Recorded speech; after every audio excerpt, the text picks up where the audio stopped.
Hello and welcome to DCM's Online Academy. I'm Austin, and today we're going to talk about the audio top handle on the Sony FX30 cinema camera.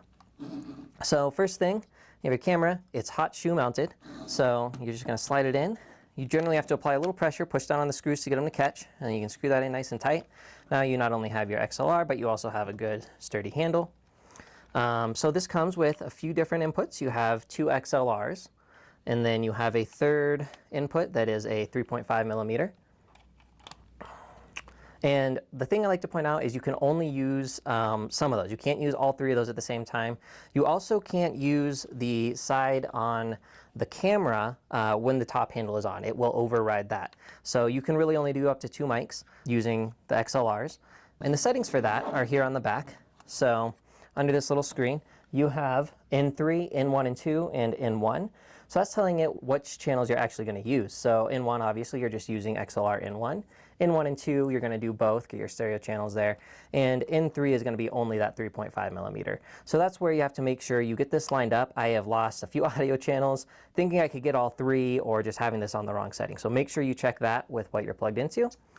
On the other side, we actually have the handle audio on-off. So this is how you can turn that off if you do want to use the 3.5 on the camera. Make sure that's on if you're using the audio up top. You also have a nice little shotgun mount. So if you do want to do shotgun in, you can do that. And then on the side, we actually have our audio settings. So up top, we have attenuation. In the top left, we have this for both of the 2 XLR channels. That's going to automatically set your volume down a little bit, pull down the gain. So if your mic's coming in a little hot, it'll just pull that down into a more normal level, and then you can adjust the volume down here. We put this to manual and can do the volume dial and get your volume kind of honed in where you want it. You can also just do auto, but I like to do manual and just get that set. Next to attenuation, we're going to choose which type of mic we have plugged in. So you can do a line feed. I don't see that a whole lot in video, more coming out of instruments and stuff. Then you have mic. That's going to be if the microphone has its own power. So today I'm using a lav with its own power box, so that's going to be on mic. If the mic doesn't have its own battery, its own power supply, then the camera has to provide it for that. And you're going to go to mic plus 48 volts. That's called phantom power, and you're going to get power to the microphone. Make sure you turn that off if your mic doesn't need it.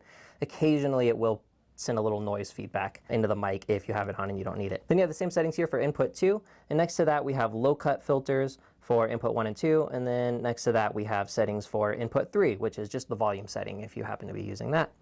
So that is the audio top handle for the Sony FX30, also for the FX3, and quite a few of their other handles will work the same way. I hope you found this useful. If you'd like to see more videos like this, please give us a like, follow, and subscribe.